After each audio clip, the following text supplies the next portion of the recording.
Hi, I'm Pamela Daly, and we're doing a movie named Chance. And I'm Michael Daly. I'm Pamela's husband.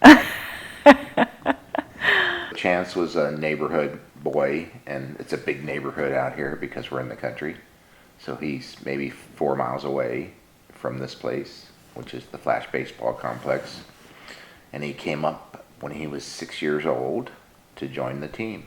And I met him in a garage that has since been torn down. And he swung harder than all the other kids. And I said, wow, he's for real. And that's the opening line when you see the 6-year-olds in the film.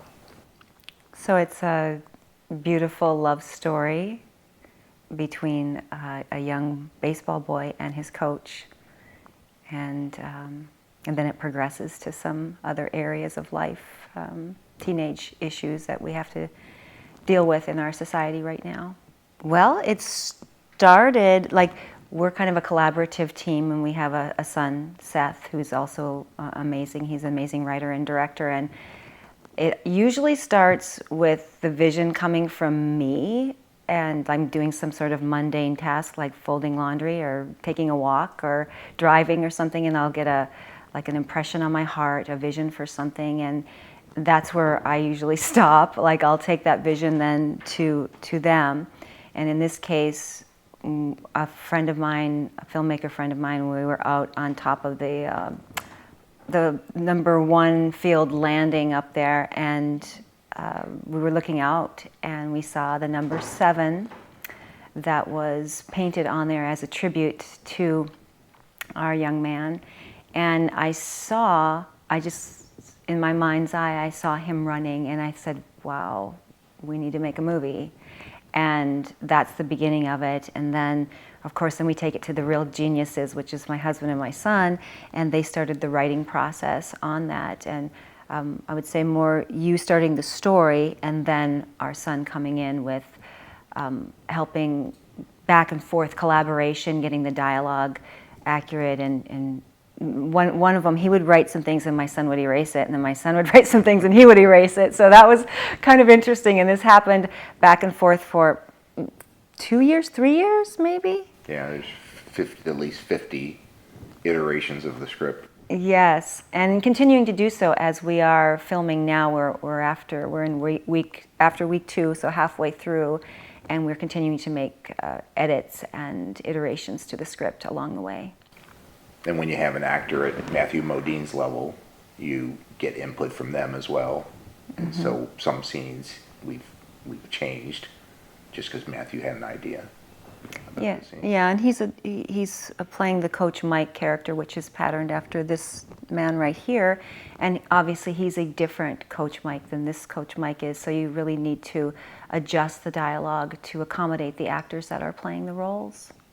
You want to start on that one? It's a lot of mundane stuff, just feeding 50, 60, 70 people 3 times a day. And with the last meal being at 1:30 in the morning. That was last night. That was last night. It's been a big bonfire. when nothing's open anymore.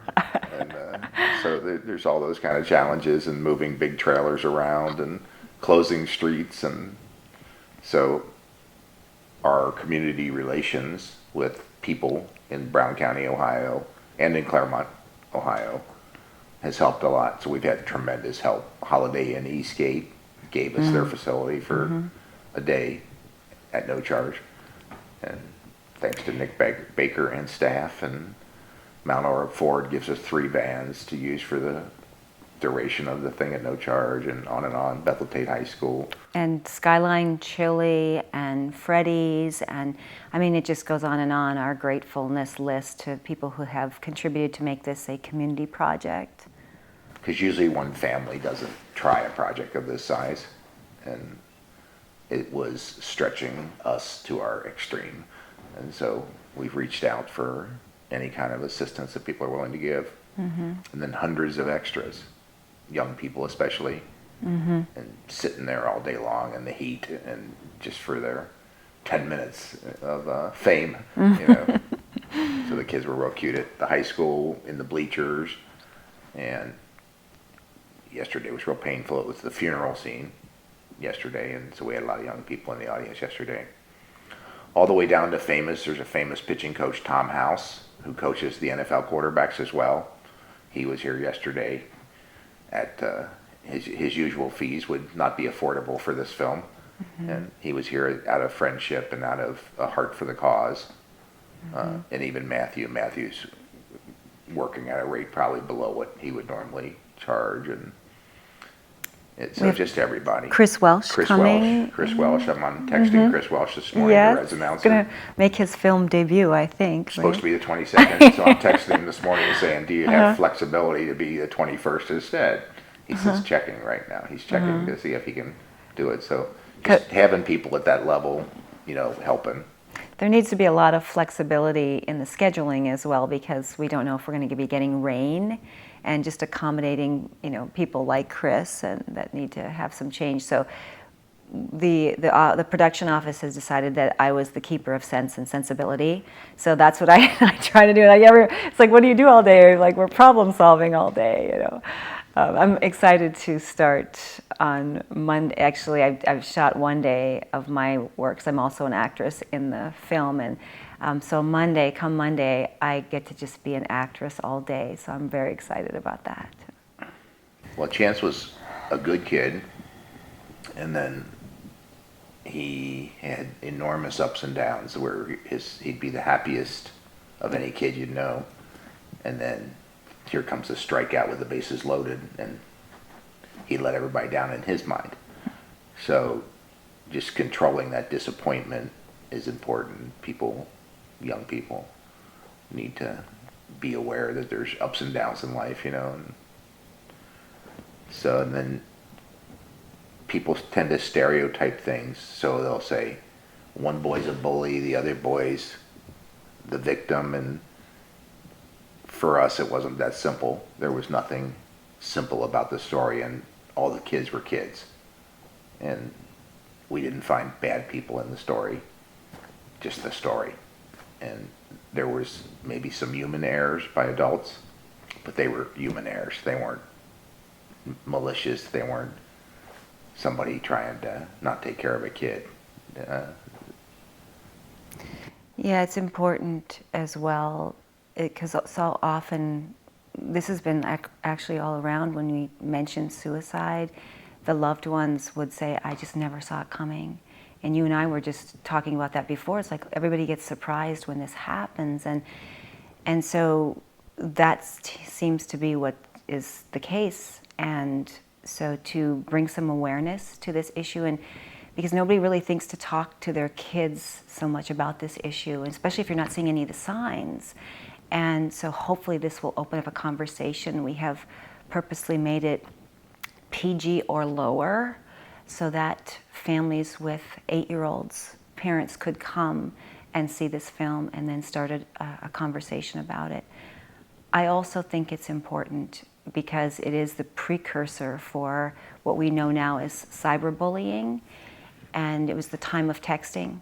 So it's our film takes place basically 7 years earlier than right now, and that's the time when kids were just starting to get crazy with the phone and the texting, and it's very important for us now to see where we have come as a result of the electronics that have started to enter in our world. We can kind of see it starting to happen, so our film's sort of paving the way for that.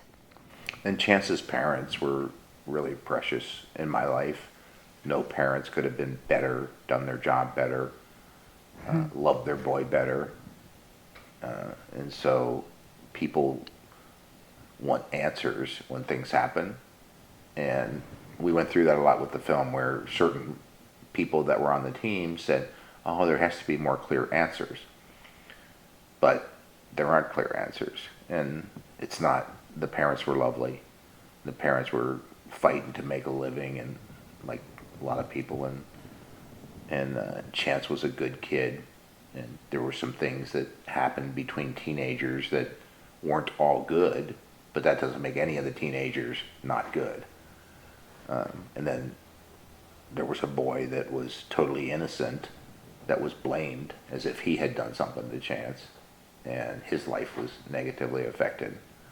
And when in reality, the way he's portrayed in the film is lovely. He was just Christ-like to me in his actions and the way he handled adverse circumstances. So we also think this is an opportunity for our community here to heal, because so many unanswered questions that are still lingering people's minds even now. We're just grateful for life, grateful for Chance being in our life. 16 years of dynamite. And we're grateful for this opportunity to make this film. It's been very exciting for us, and a deep family project that's actually coming to fruition. So.